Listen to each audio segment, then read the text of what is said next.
Vamos abrir em suas Bíblias agora, na primeira carta de Paulo aos Tessalonicenses. Nós vamos ler os versos de 2 a 10. Vou pregar hoje à noite sobre evidências do primeiro amor. Esses dias eu preguei sobre retornar ao primeiro amor. Mas hoje eu vou pregar sobre evidências do primeiro amor. 1 Tessalonicenses 1, 2, leio a palavra do Senhor. Sempre damos graças a Deus por vós todos, fazendo menção de vós em nossas orações, lembrando-nos sem cessar da obra da vossa fé, do trabalho, do amor e da paciência, da esperança em nosso Senhor Jesus Cristo, diante de nosso Deus e Pai. Sabendo, amados irmãos, que a vossa eleição é de Deus, porque o nosso evangelho não foi a vós somente em palavras, mas também em poder, e no Espírito Santo, e em muita certeza, como bem sabeis que fomos entre vós por amor de vós.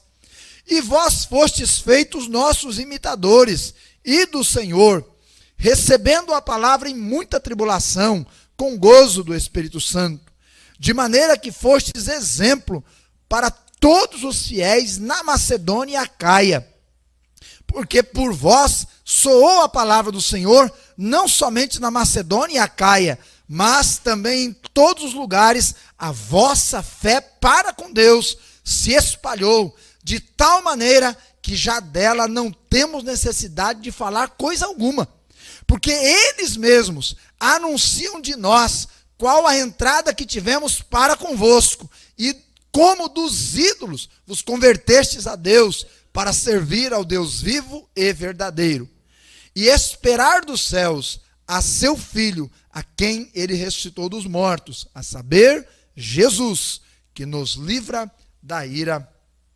vindoura. Era o ano de 2000, quando havíamos acabado de chegar para servir ao Senhor aqui nesta igreja local.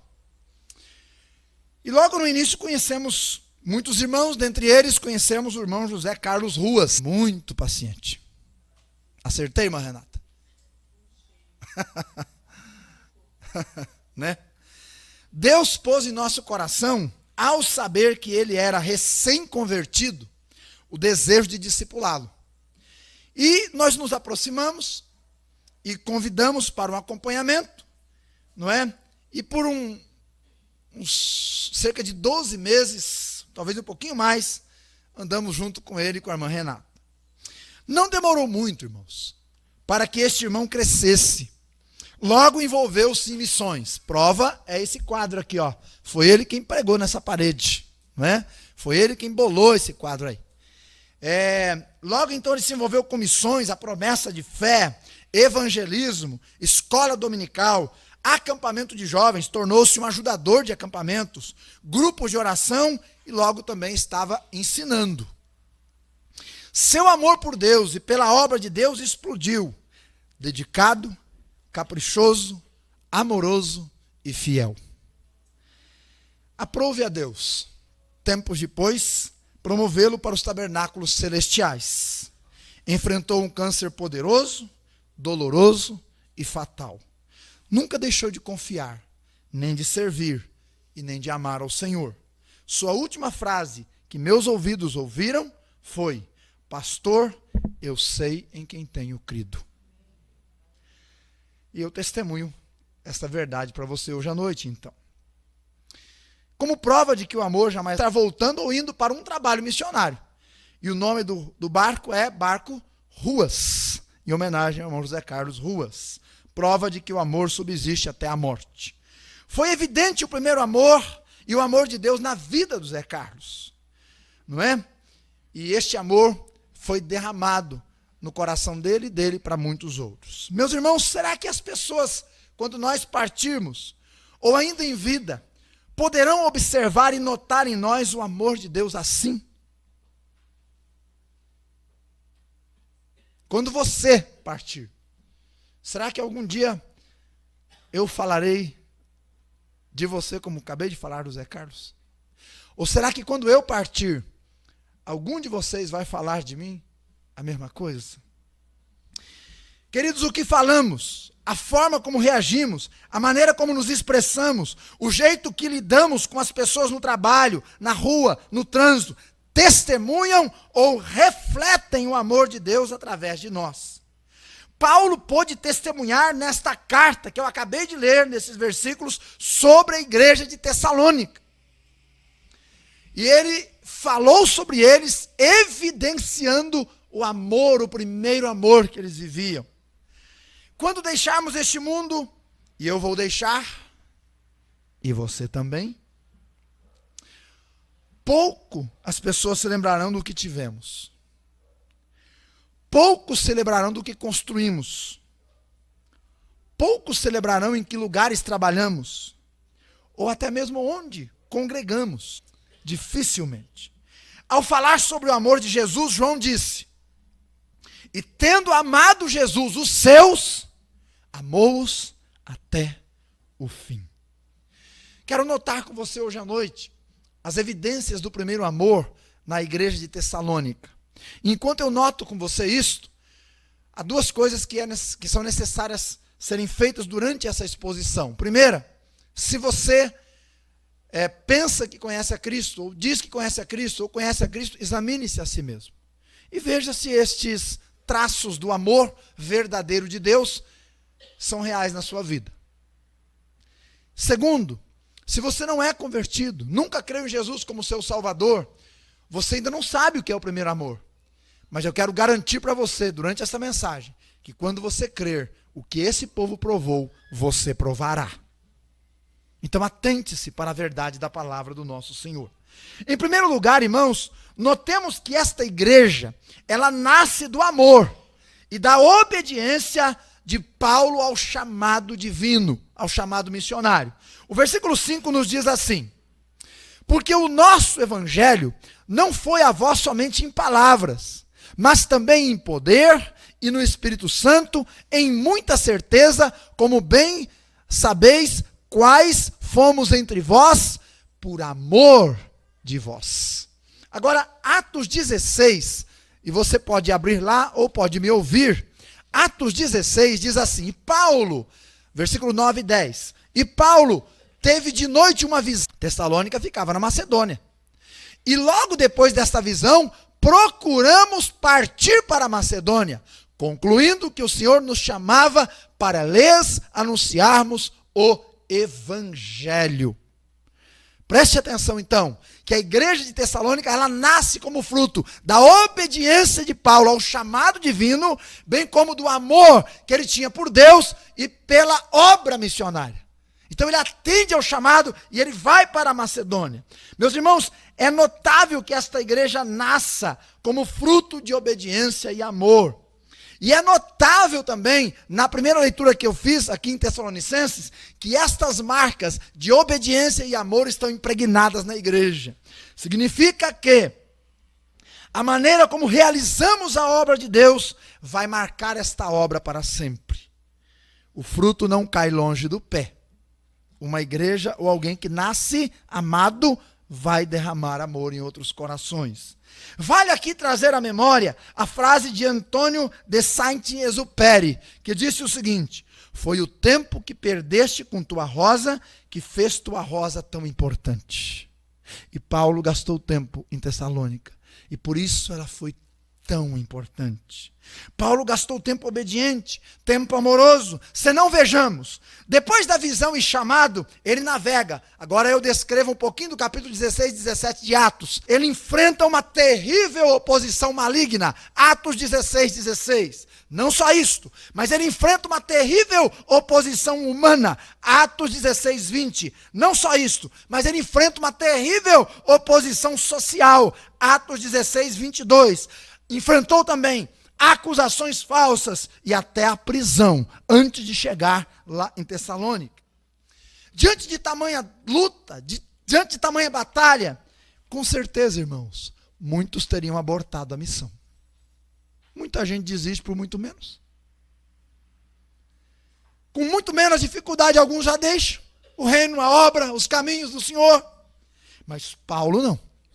Ele seguiu avante. Paulo pensava exatamente como David Livingstone. quando perguntado: até onde, David, você está disposto a ir por causa do Evangelho de Cristo? E ele respondeu: estou disposto a ir a qualquer lugar, desde que seja sempre para frente. Desde que seja sempre adiante. Não tem esse negócio de olhar atrás, voltar atrás. Da mesma forma, Paulo jamais passou pela sua mente a ideia de regredir, de voltar atrás. Muitos voltam.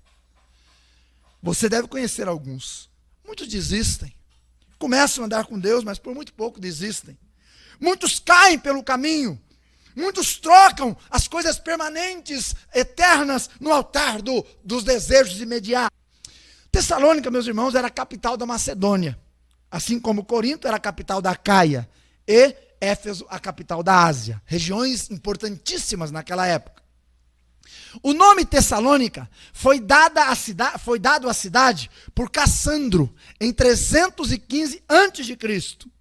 E Tessalônica era o nome da esposa dele. E essa mulher era irmã de Filipe da Macedônia,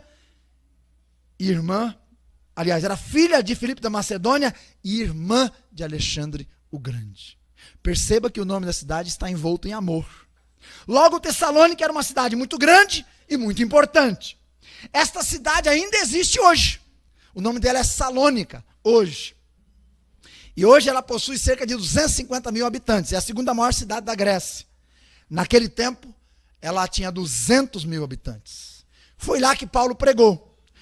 E em Atos 17:1, diz que Paulo chega então em Tessalônica, mesmo diante dessa situação difícil.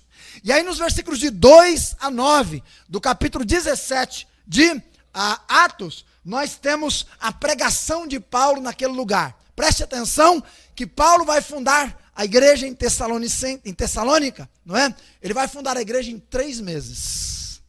Escute. 3 meses só. É o tempo que Paulo vai passar lá pregando e fundando a igreja.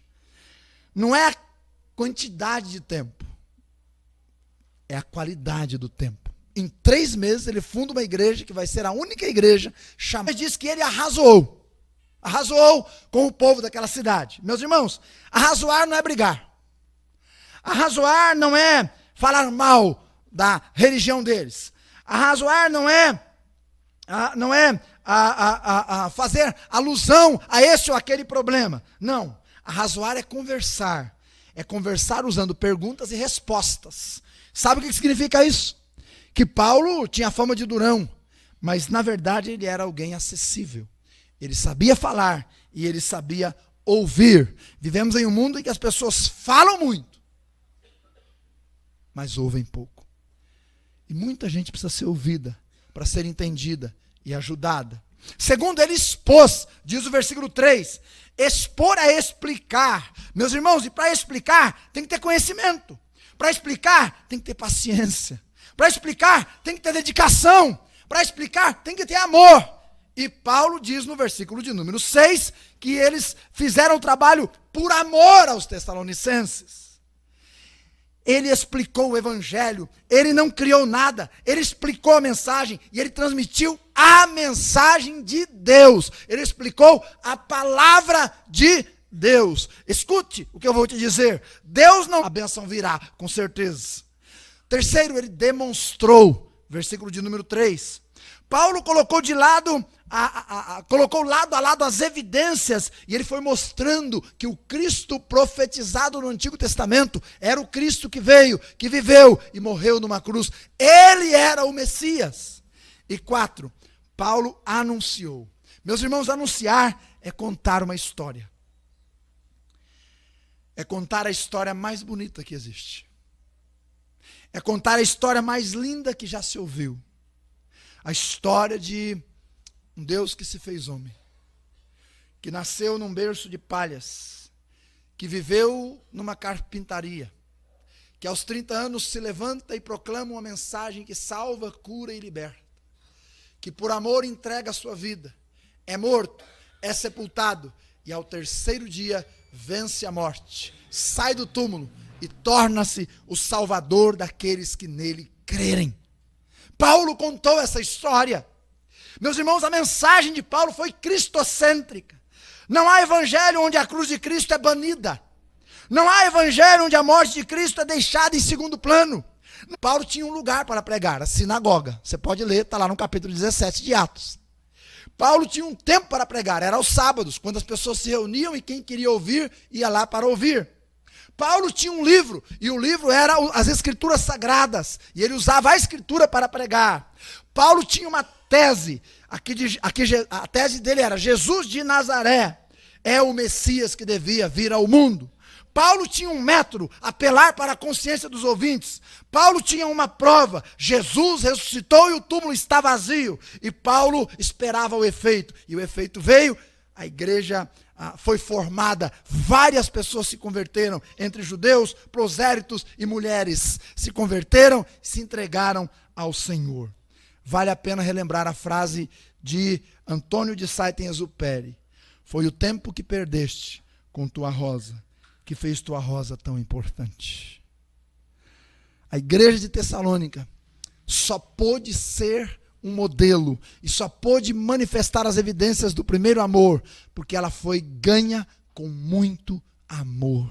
Alguém investiu tempo, alguém foi lá, alguém proclamou a verdade. A obediência a Deus e o amor às almas marcaram o início desta igreja, e este amor vai se tornar uma fonte que jorra para a vida eterna. Irmãos, esta igreja aqui é maravilhosa. Leia 1º e 2º Tessalonicenses, você vai conhecer melhor a igreja. Você vai ver como aqueles irmãos eram fiéis, zelosos de boas obras, como eles eram apegados ao Senhor. Então, em primeiro lugar, a igreja nasce em obediência de Paulo, do amor que eles receberam sendo derramado de suas vidas. E aí é o texto que você tem ele aberto agora, no capítulo 1, versículo 2 a 10. Há muitos anos atrás, alguns exploradores estavam à procura de ouro em Montana. Quando um deles encontrou uma pedra anormal, quebrando-a, viu que tinha ouro ali.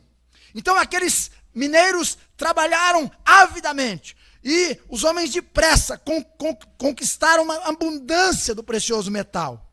Com um grito desenfreado de prazer, gritaram numa festa só: encontramos ouro! Estamos ricos! Valeu todo o esforço! Então, antes deles irem para a cidade, comprar os seus mantimentos, concordaram em não dizer a ninguém, até porque era perigoso. E foram para a cidade, fizeram as suas compras. Quando eles iam saindo da cidade, foram cercados por uns bandidos. Esses bandidos disseram: onde está o ouro? E aí eles ficaram calados, e os bandidos disseram: onde está o ouro? E um deles, não se aguentando, um dos mineiros disse: mas quem foi que vos contou? Então os bandidos: esta contou que vocês tinham encontrado ouro. É isso que Paulo está dizendo nesses versos da igreja dos Tessalonicenses. Os Tessalonicenses encontraram não ouro, muito mais que ouro. Por isso ele testemunha desses irmãos neste momento. Este primeiro amor, este amor de Deus que foi derramado no coração deles não ficou estacionado. Ele jorrou, ele brotou como uma fonte que jorra, não é? E aqui Paulo fala do primeiro amor da igreja de Tessalônica. O primeiro amor operou neles. Vamos olhar algumas características desse amor. Primeiro, este amor causou uma reviravolta em suas vidas. Versículo de número 9, diz assim: como dos ídolos vos convertestes a Deus para servir o Deus vivo e verdadeiro. Meus irmãos, eles abandonaram os deuses mortos, sem vida, mentirosos, para servirem o Deus vivo e verdadeiro. Houve conversão, houve mudança de rumo, houve nova direção. Preste atenção no que eu vou te dizer. Se você não estiver disposto a mudanças em sua vida, não ande com Jesus. Porque quem anda com Jesus tem que esperar mudanças, porque Ele as fará.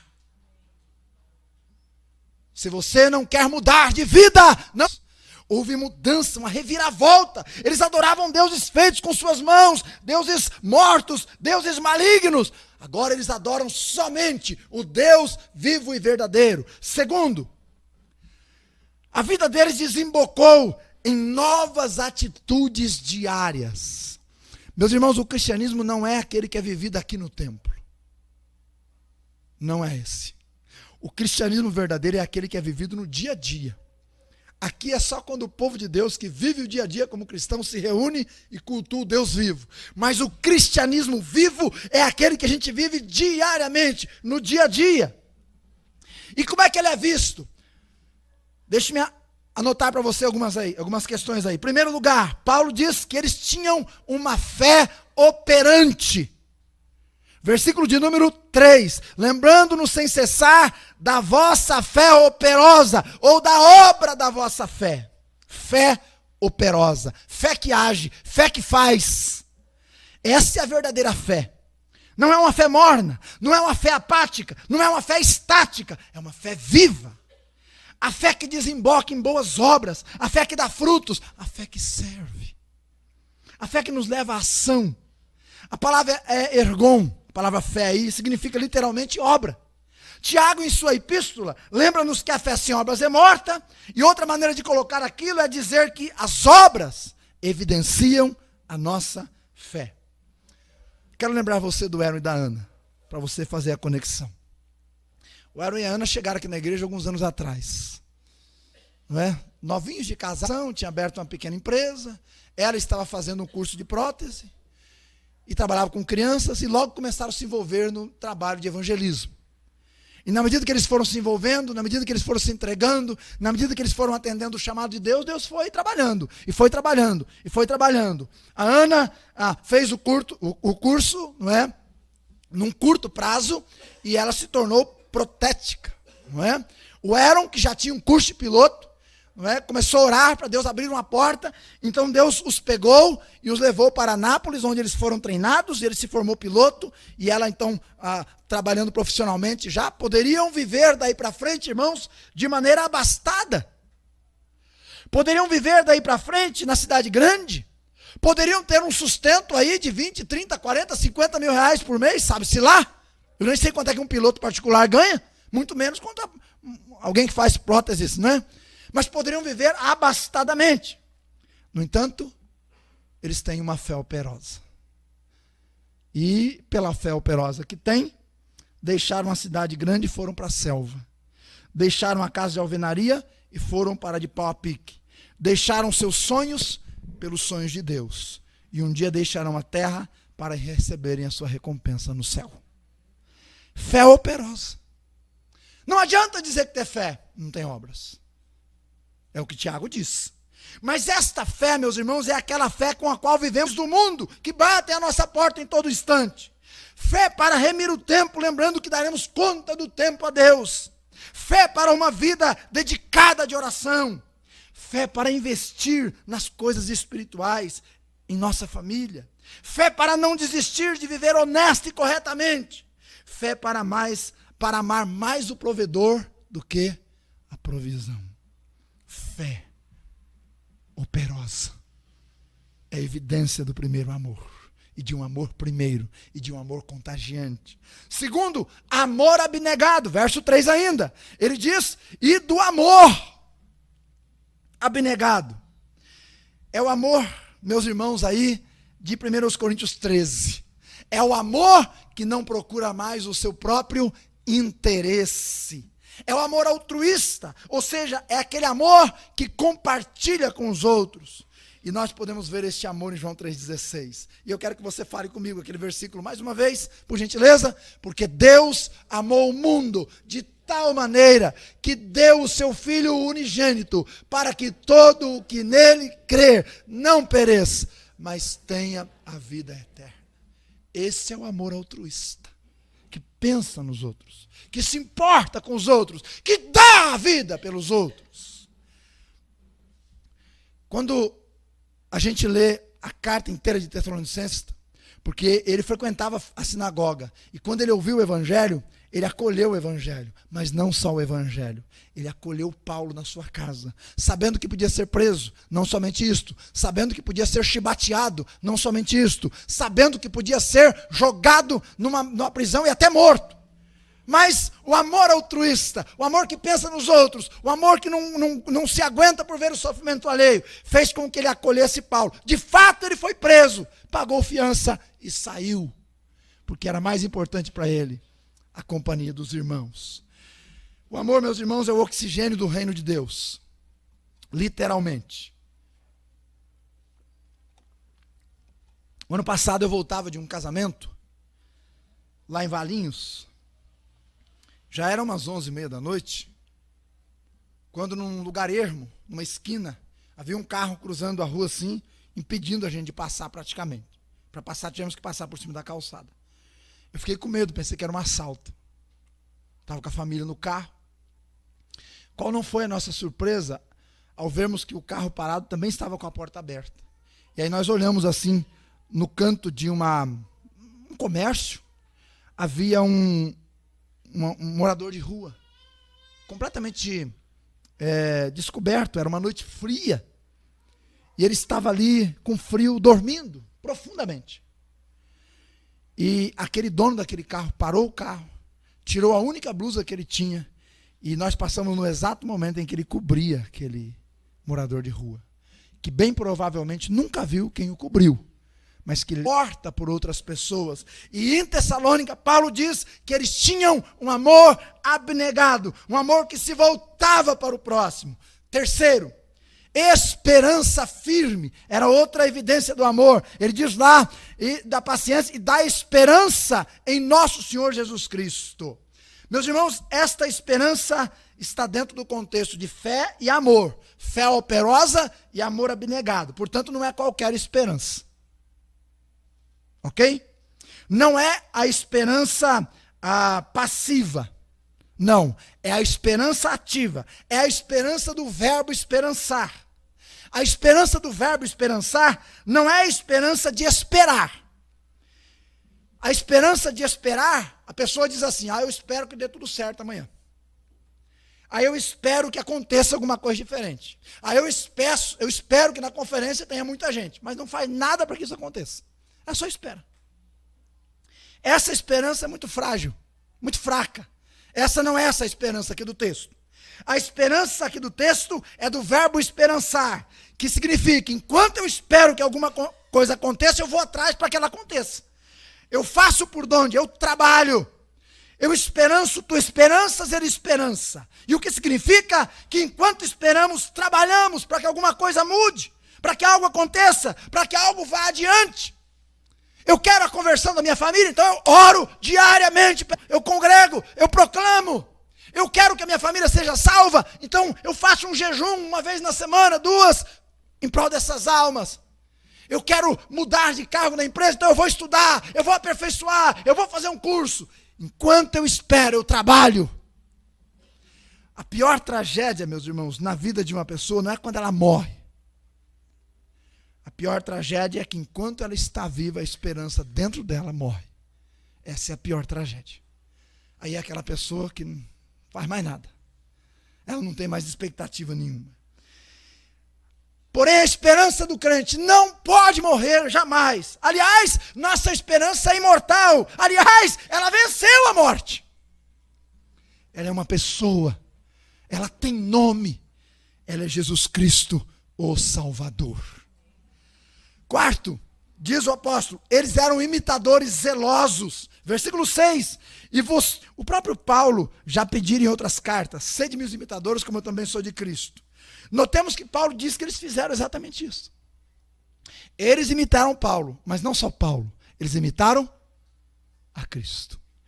Meus irmãos, no que nós podemos imitar a Cristo? Deixe-me te dar uma dica. Mateus capítulo 9. Percorria Jesus todas as cidades e aldeias, ensinando nas sinagogas deles e pregando o evangelho do reino e curando todas as enfermidades e moléstias entre o povo. Vendo a multidão, teve compaixão dela, porque andava desgarrada e errante, como ovelhas que não têm pastor. Então disse aos seus discípulos, a seara é realmente grande, mas poucos são os ceifeiros. Rogai, pois, ao Senhor da seara que mande ceifeiros para a sua seara. Meus irmãos, nós podemos imitar a Jesus no trabalho incansável de ensinar e pregar a outras pessoas. Nós podemos imitar a Jesus, povo desgarrado e errante. Nós podemos imitar a Jesus nos sentimentos de perceber quão grande é a seara e quão poucos são os ceifeiros. Nós podemos imitar a Jesus na confiança da oração intercessora ao Pai para socorrer a seara. Depois de alguns dias na tribo, o missionário que pregava a Cristo foi surpreendido pelos indígenas que lhe disseram o seguinte: Senhor, esse homem aí que você está pregando para nós viveu aqui com a gente há uns meses atrás. O missionário, o quê? Esse homem aí que você está falando, que morreu numa cruz, não sei o quê, esse homem viveu com a gente aqui uns 3 meses atrás, depois ele foi embora. O missionário falou assim, mas como é que era esse homem? E eles descreveram o homem. Aí o missionário reconheceu que era o missionário da mesma missão dele, que estivera lá 3 meses antes, não é? O tempo dele tinha terminado, ele foi embora. Mas ele viveu tão piamente imitando a Cristo, que os indígenas confundiram ele com Jesus. É assim que nós temos que viver, irmãos. Ao ponto de as pessoas olharem para nós e verem Jesus Cristo nas nossas vidas. No que falamos, fazemos e pensamos. Quinto, a alegria contagiante no Espírito, recebendo a palavra com muita tribulação, porém, com alegria no Espírito Santo. Perceba que não é qualquer alegria. Não é a alegria que vem da festa junina. Aliás, crente que vai em festa junina tem que rever seus conceitos. Porque é uma festa pagã e idólatra. Você não sabia, saiba. Das 9 partes do fruto do Espírito, a alegria é a segunda mais importante. E a alegria é uma benção. Em Filipenses, nós temos um dos versos mais queridos sobre a alegria. Eu sei, imagino que todo crente deve saber de cor, não é? Alegrai-vos sempre no Senhor. Outra vez, digo, alegrai-vos. De onde que Paulo escreve a carta aos Filipenses? Da prisão. Portanto, meus irmãos, é uma alegria que só é possível recebida do Espírito Santo. Não vem do mundo, vem do Espírito de Deus. Primeiro, essa alegria é uma ordenança e não uma opção. Muito obrigado. Hoje está difícil mesmo, viu? Obrigado, muito obrigado. Então, é uma alegria, essa alegria é uma ordenança e não uma opção. Alegrai-vos, é uma ordem. Você sabia que você é triste se você quiser e você é alegre se você quiser? O velório da irmã Terceira, quarta-feira, foi um paradoxo para mim. Porque ao mesmo tempo que era um momento muito triste, era um momento em que a gente podia ser, e o meu coração ficava dolorido.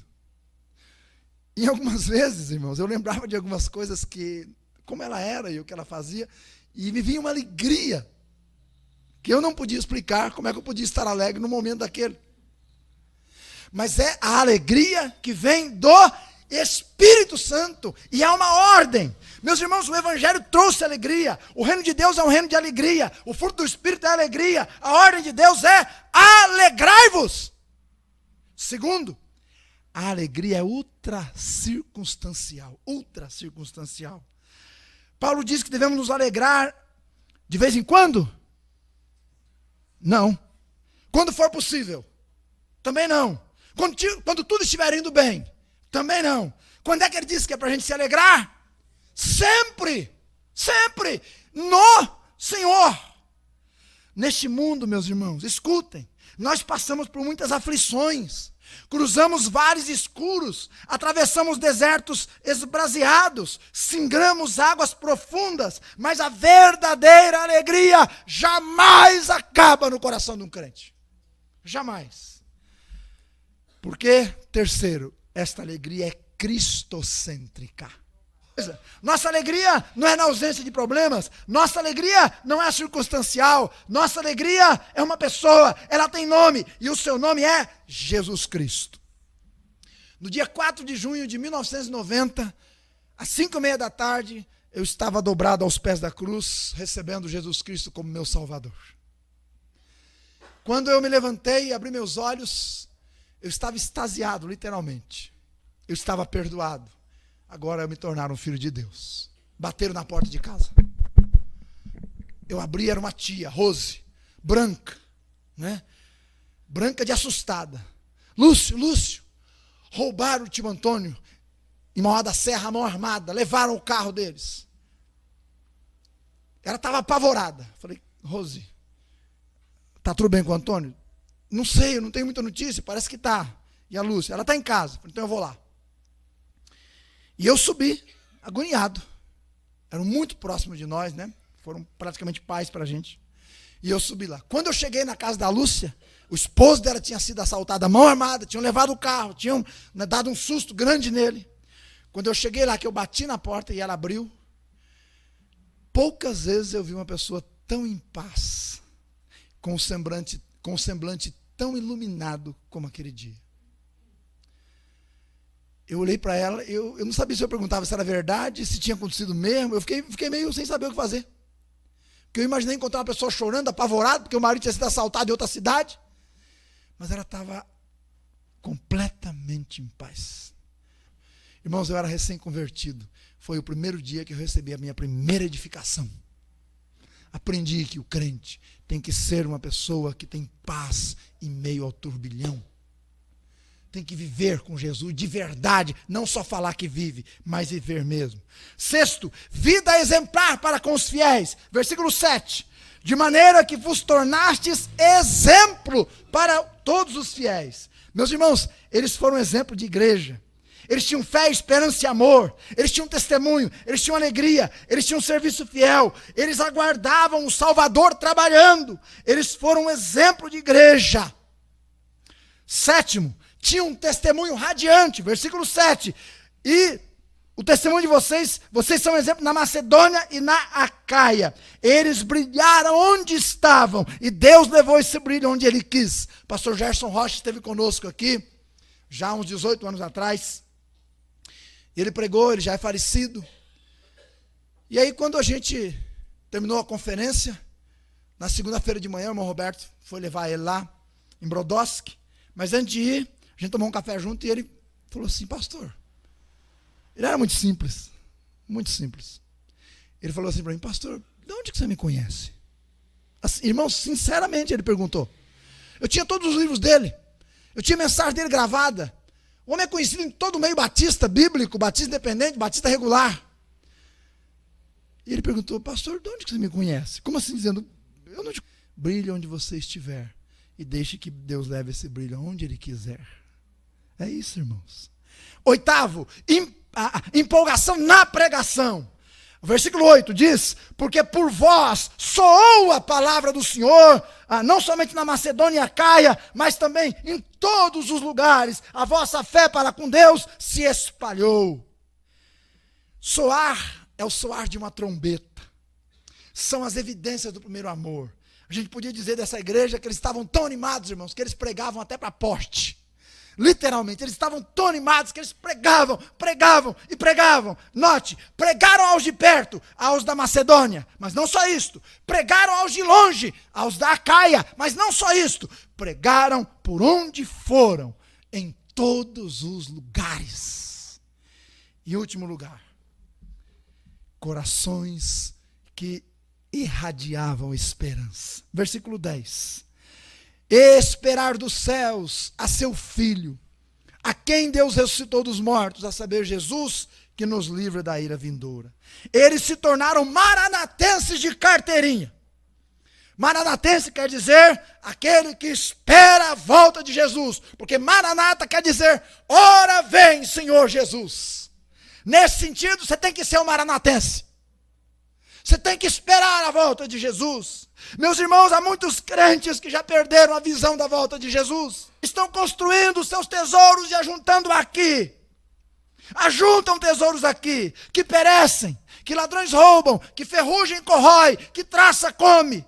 Mas não ajuntam nada para aquele dia. Eles não esperam mais a Jesus. Eles não falam mais de Jesus. Eles não amam mais a Jesus. Sua esperança não é mais Jesus. Esta não era a realidade dos Tessalonicenses. E isso é tão verdade, que na segunda carta, Paulo tem que dar uma apertadinha neles e falar assim, gente, Jesus vai voltar, mas não precisa parar de trabalhar, porque a gente não sabe quando. Porque já tinha alguns que tinham parado até de trabalhar, já estavam arrumando as coisas, e deixando porque o Jesus vai voltar. É porque estavam entusiasmados, esperavam o Senhor Jesus. Eles haviam achado mais que ouro, eles haviam achado o Salvador, e aí o primeiro amor jorrava dos seus corações. Termino. É evidente o primeiro amor nesta igreja, não é, irmãos? Esta é a única igreja, como eu mencionei, que Paulo diz que ela se tornou modelo. E eu quero dizer para você que é possível vivermos este amor também. Continuamente. E é possível evidenciá-lo.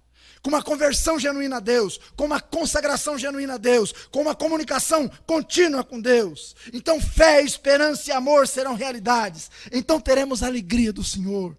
Então cumpriremos o ide de nosso Senhor. Então a vinda do Senhor será a nossa maior glória. Tão esquecido do súbito amor e misericórdias divinas. Ó abominável coração, inclinado às obras da carne, distraído e frio. Ó abominável coração, disposto a murmurar e pronto a abusar daquilo que tem.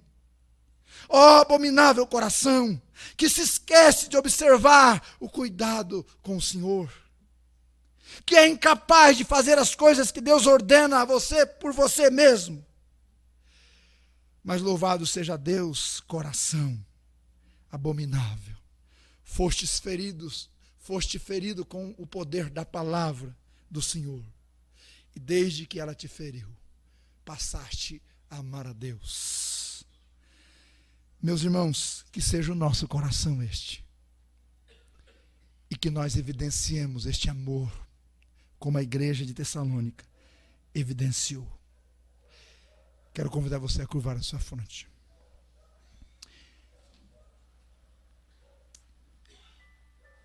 Que este amor nunca se extinga. Que este amor nunca falte na sua vida. Que este amor seja uma fonte que jorre para a vida eterna. Que este amor cresça. Que este amor seja altruído. Meu servo bom e fiel, entra para o descanso do teu Senhor. Então você vai trilhar as ruas de ouro e cristal e vai ver o amor que você viveu como Ele é, porque Deus é amor. Pai, obrigado pela Tua palavra. Obrigado porque esta igreja se tornou um modelo, um exemplo.